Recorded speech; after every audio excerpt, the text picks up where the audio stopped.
Поехали быстрее, потом сфоткаешь. Поехали быстрее, пи***у, разворачивается. Что загорелось-то? Не знаю. На заводе что-то горит.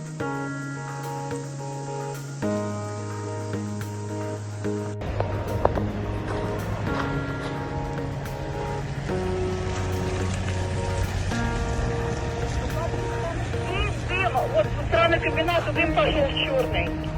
Вижу, да.